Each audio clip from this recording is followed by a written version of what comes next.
Hello there. Thank you for joining me. Today we're gonna do something a little different as part of my series called Express Tingles, where I try to bring you tingles in a shorter format in case you just need a quick dose of relaxation.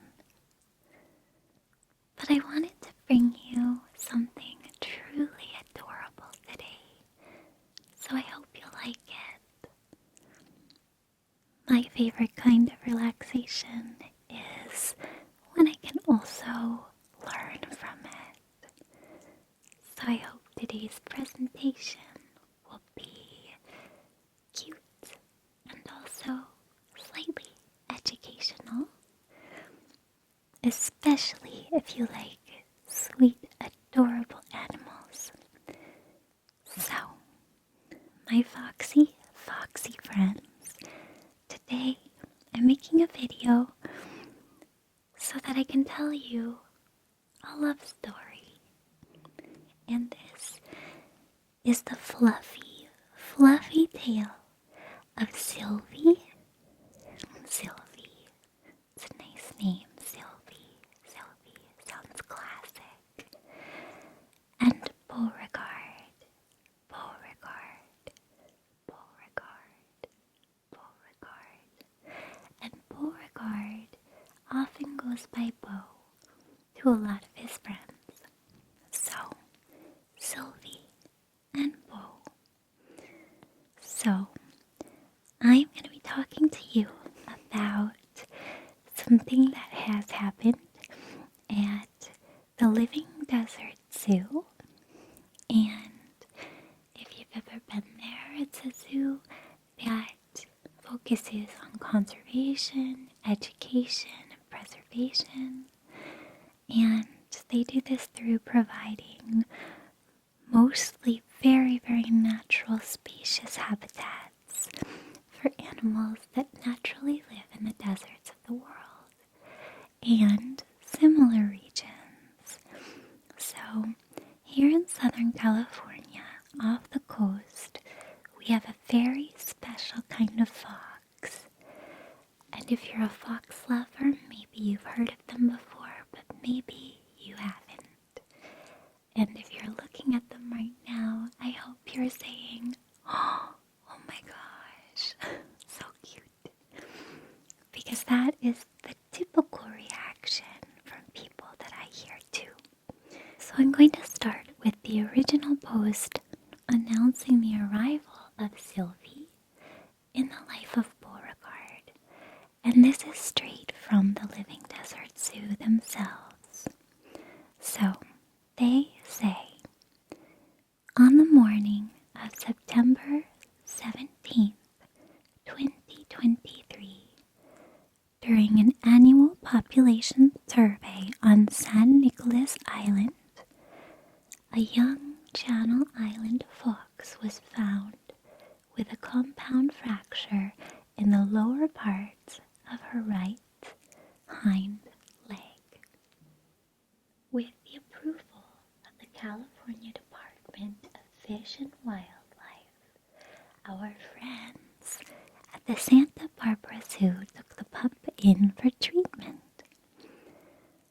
The Santa Barbara Zoo is well known for their expertise in the rehabilitation and placement of this near-threatened species and cared for her for several months.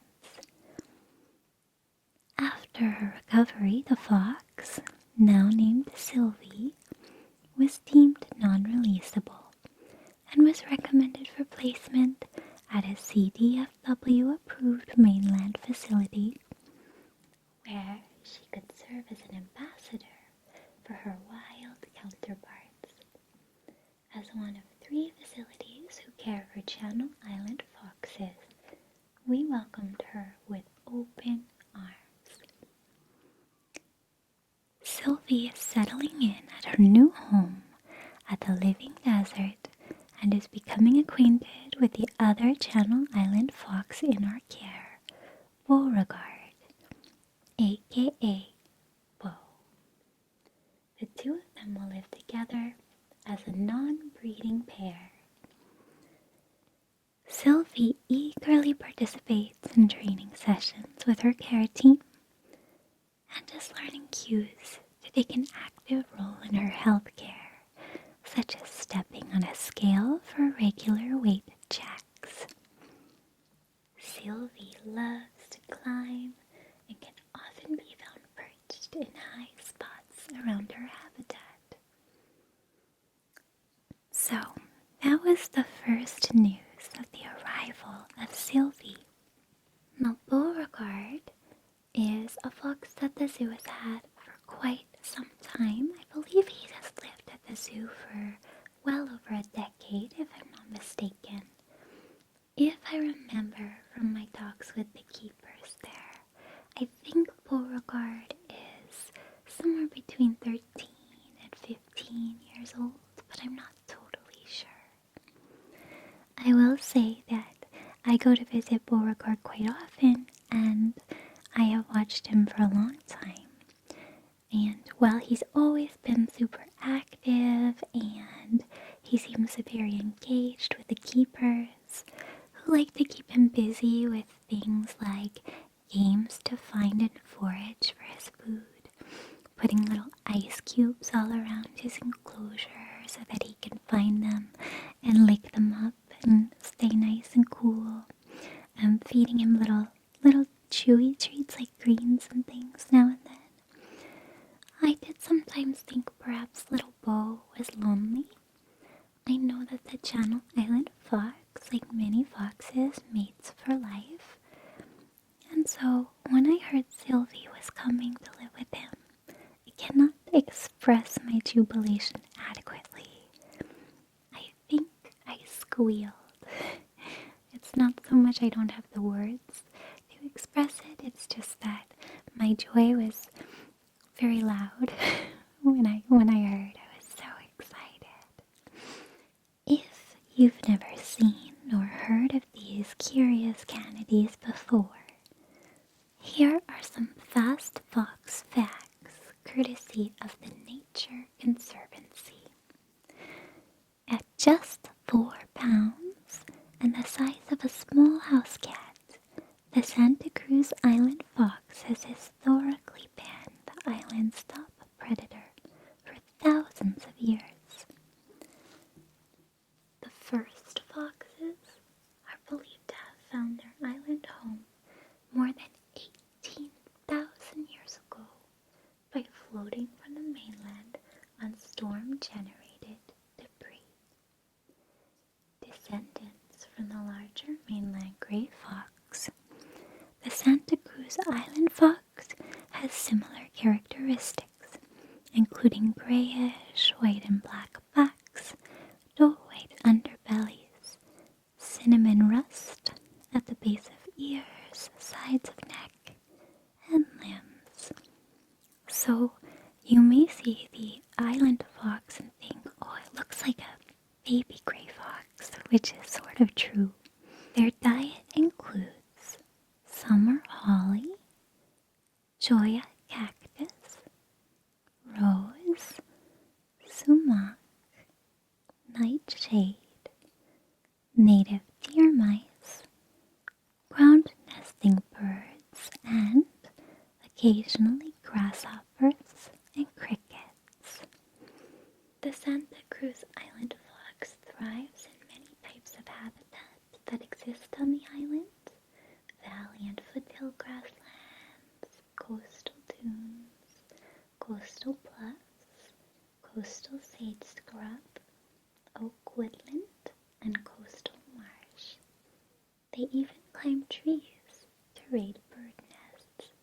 They're very naughty that way. They get up to some mischief. Like I said, foxes pair bond for life, remaining monogamous until one of the partners dies. Mating takes place in January and February, with 1 to 5 pups produced during late March through early May. For many years, the life expectancy for these pups was long, but starting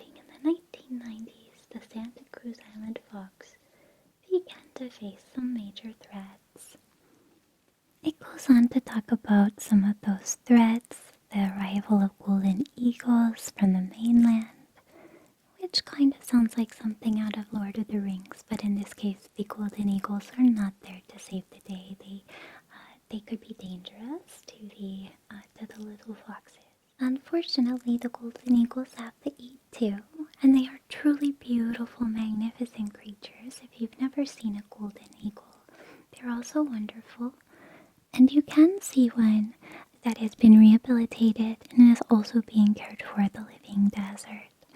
You may have conflicting feelings about zoos.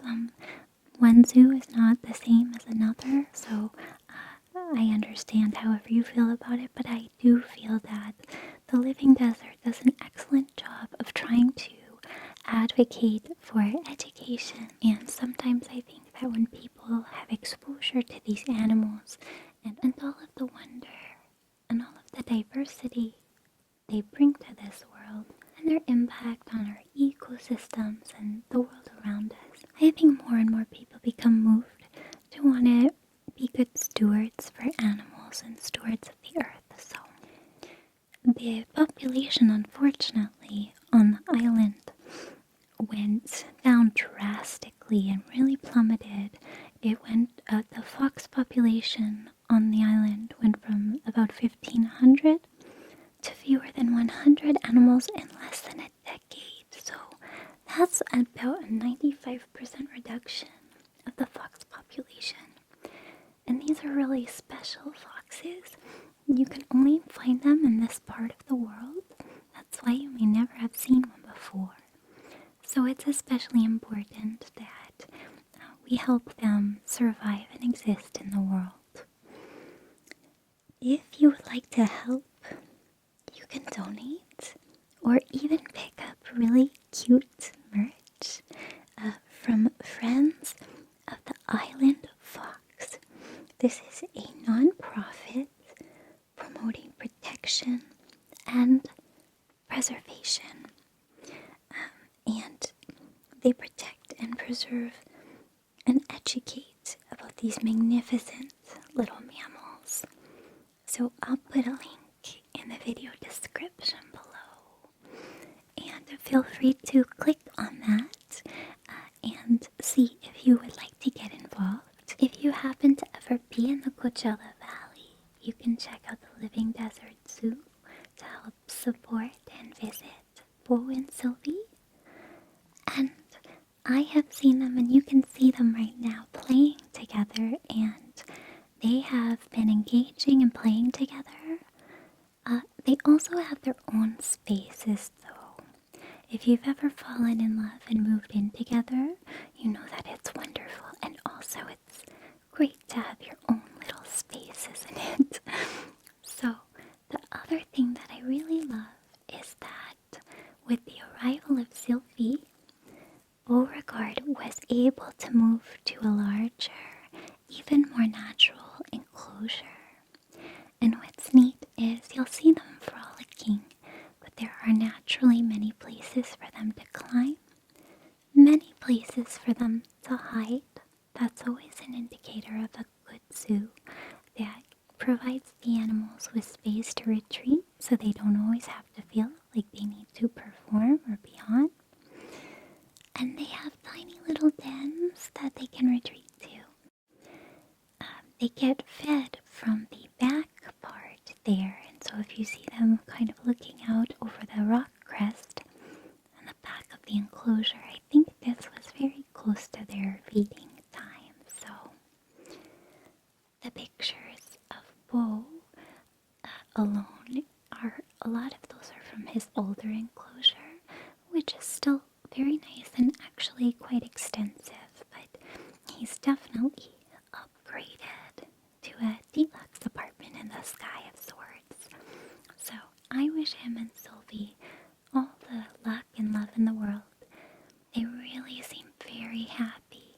Bo seems so invigorated by Sylvie, and I have to say, they're always delighted sounds and exclamations of adoration when people first see the foxes. And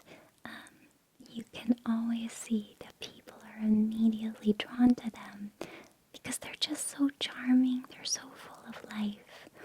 And I think there's something about them being so little and still surviving in this big world that's really uplifting. So, as the zoo said in their statement about Sylvie, the two will be a non-breeding pair. I do believe that they may be too old to have babies at this point. But I will say the zoo also has fennec foxes that just recently had babies. So they're not always on display because the zoo is very good about giving the animal families bonding time, things like that. But if you're lucky at the zoo, you could also see fennec foxes, kid foxes, bat-eared foxes, and I believe sometimes a swift fox. They also have a black-footed cat, and I believe they have a sand cat, which they also have a sand cat at the San Diego Zoo. If you're curious about a sand cat, maybe tell me in the comments. The sand cat, I think, is one of the most strange, special, and adorable animals in the world. They're also endemic to the desert, and I would love to tell you about them someday if you would like. I hope that this was fun and heartwarming for you, and I hope that you find all the love and joy that Sylvie and Bo are finding together. You deserve it too. Thanks so much for listening, and